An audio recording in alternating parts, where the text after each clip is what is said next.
बाबाने तत्व शब्द नियम दिले म्हणून सेवकाचा फुललेला फुलबाग आहे। मानव धर्मामध्ये सेवकाची गर्दी आता आहे। बाबाने तत्व शब्द नियम दिले म्हणून हा सेवकाचा फुललेला फुलबाग आहे। आपण सर्व बाबाशी निष्ठेने वागू हा आपल्या कर्माचा भाग आहे। हो सर्व सेवक सुखमय जीवन जगतो हा महान त्यागी बाबा जुमदेवजीचा त्याग आहे।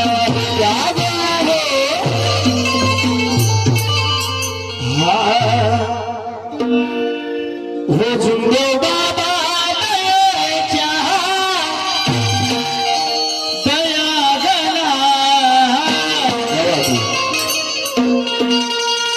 हो जुमदेव बाबा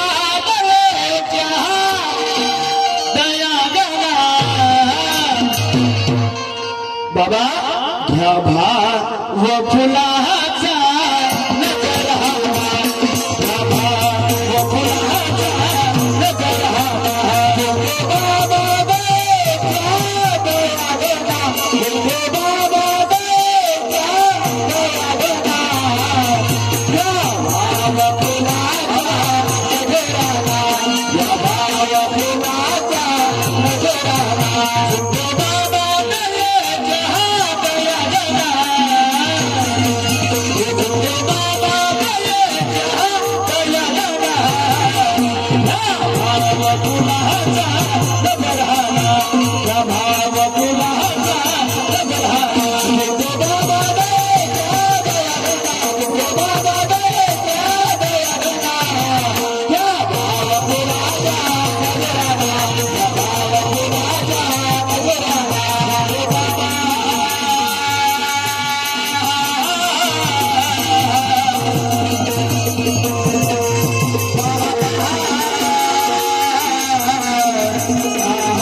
बाबा घ्या भाव फुलाचा नजर हाना क्योंकि नजरों ने नजारा देखा तो पहले कभी ऐसा नजारा नहीं देखा। दुनिया में देखे हैं बहुत से लोग मगर बाबा जुमदेव जी जैसा सितारा नहीं देखा। नजरों ने नजारा देखा पहले कभी ऐसा नजारा नहीं देखा। अरे दुनिया में देखे हैं बहुत से लोग मगर महान त्यागी बाबा जुमदेव जी जैसा सितारा नहीं देखा। इसलिए बाबा को कहना है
आणि म्हणून डुबरीकराच्या लौकिक केला आणि तारणे आम्हा जन्माशी आला जर का बाबा जन्माशी आले नसते तर जीवनातील धार मिटला नसता या सेवकाच्या उद्धारासाठी साधा तुझा कोण झकला नसता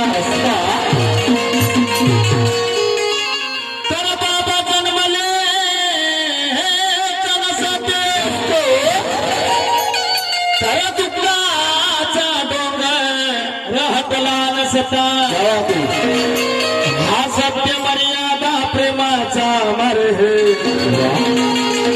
जगू कुणाला पटला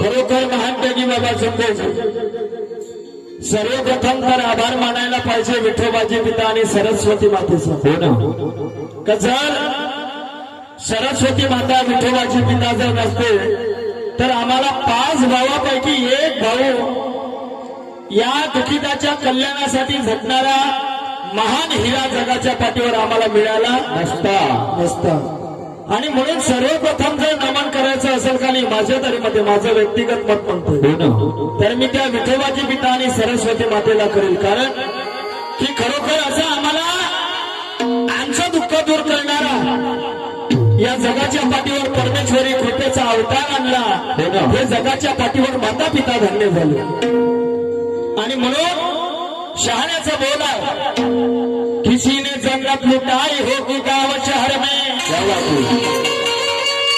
किसी ने जन्नत लुटाई होगी गांव शहर में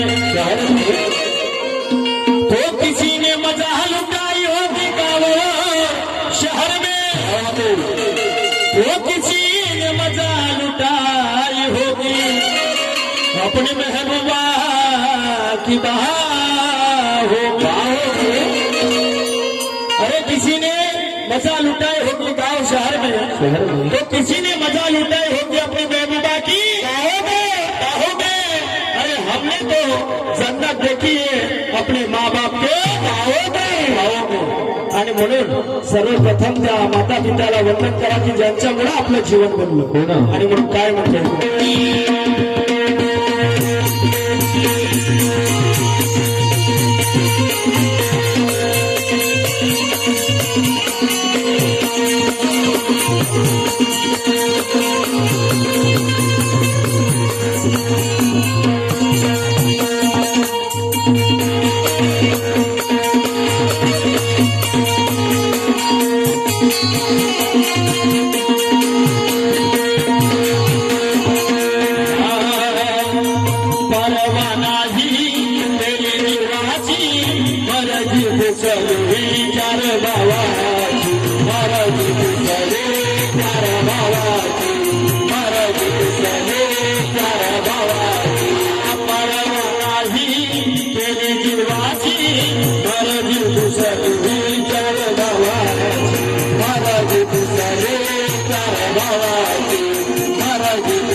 परवा नाही केली जीवाची मर्जी पुचली चार भावाची. हो ना. ज्यावेळेस बाबाचा परिवार कसा होता, बाबावरती दुःख काय होतं हे सर्वांनाच माहिती. परंतु अशा परिस्थितीमध्ये बाबाला चिंता नव्हती. कारण हो ना. बाबाला स्वतःच्या कार्यावर, बाबाला स्वतःच्या कर्मावरती विश्वास होता.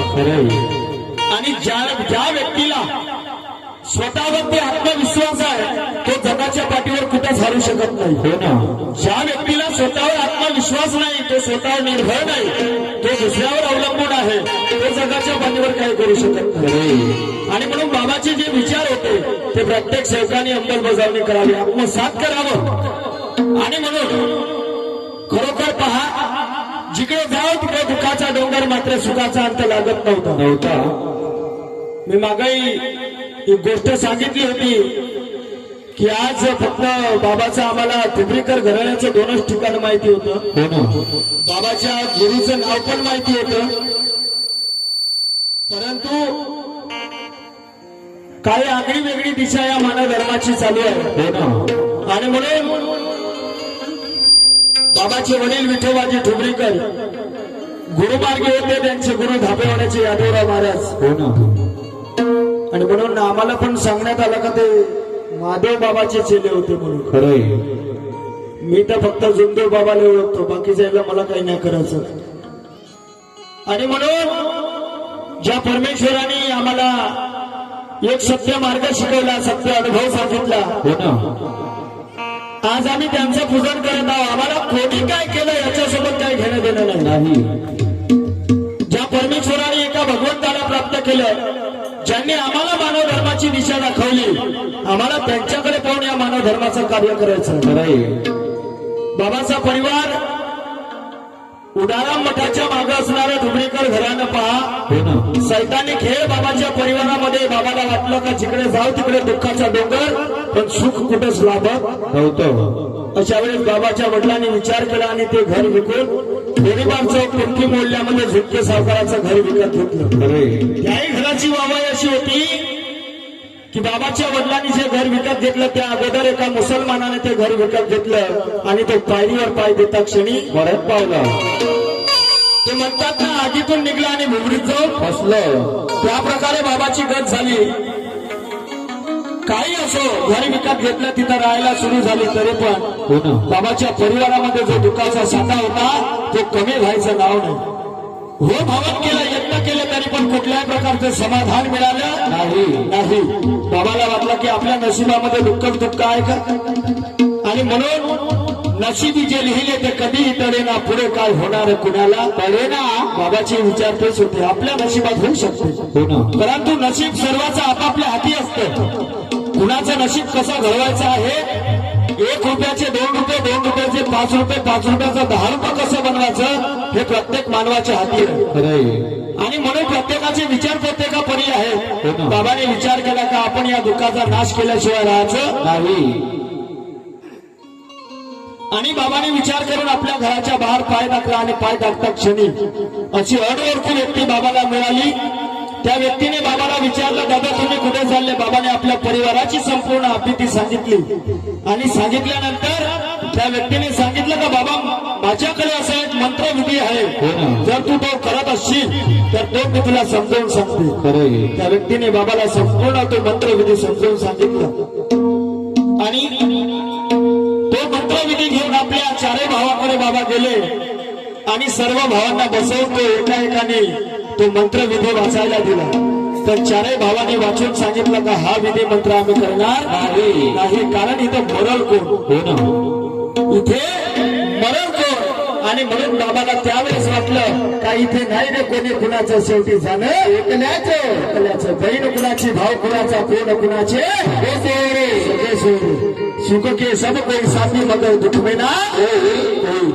बाबाला विचार आला आणि बाबाने सांगितलं का ठीक आहे तुम्ही हा विधी मंत्र करायला तयार नाही, पण असं समजा एक भाऊ गेला असं समजून चला, हा विधी मंत्र करायला मी तयार आहे. माझी एक पत्नी माझा मुलगा या दोघांचा सांभाळ करा. तारीख 26 महिना नोव्हेंबर साल 1945 दिवस होता सोमवार. या दिवशी बाबाने त्या विधीला सुरू केली. काय म्हणतो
साहित्य घेतले मधुर करून. तारीख 26 महिना नोव्हेंबर साल 1945 दिवस होता सोमवार. या दिवशी त्या विधीची सुरुवात केली. हो ना. बाबांचे सेवक अमीर भाऊ शहारे यांच्याकडून 100 रुपयाची भेट आली. धन्यवाद. आणि त्यानंतर 6 जानेवारी साल 1946 दिवस होता रविवार. या दिवशी बाबांनी त्या विधीची समाप्ती केली. हो ना. समाप्ती करून बाबा मोद्याला आले. त्या व्यक्तीला भेट दिली आणि सांगितलं का दादा आमचा विधी मंत्र संपला. त्या व्यक्तीने सांगितलं का दादा यानंतर तुम्हाला हवन करावं लागतं. बाबाने संपूर्ण माहिती घेतली. तर ते हवन 3, 7, 11, 21, 31, 41, 51, 61, 71, 81, 91 ते 108 दिवस करायचे होते. बाबाला विचारायला की दादा मी एवढे दिवस हवन कार्य करू शकत नाही कारण माझी परिस्थिती तशी नाही. आणि म्हणून त्यांनी विचार केला आणि विचार करून सांगितलं का दादा मी 7 दिवस हवन करू शकतो. एका रात्रीमध्ये 3 असे 7 दिवस.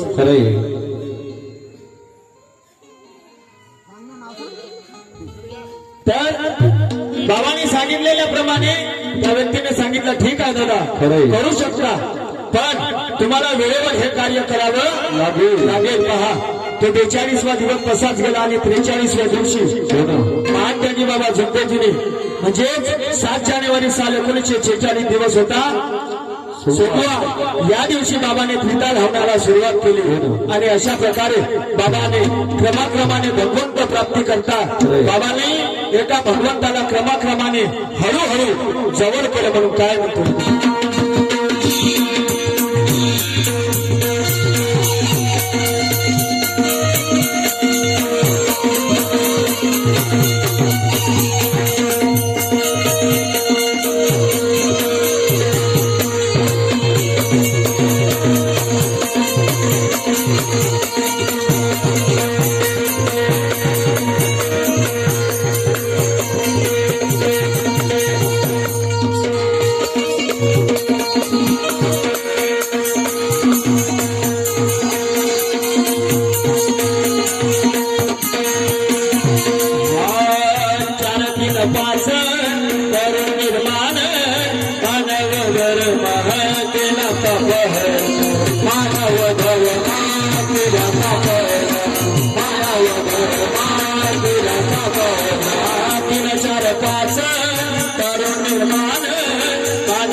बोलो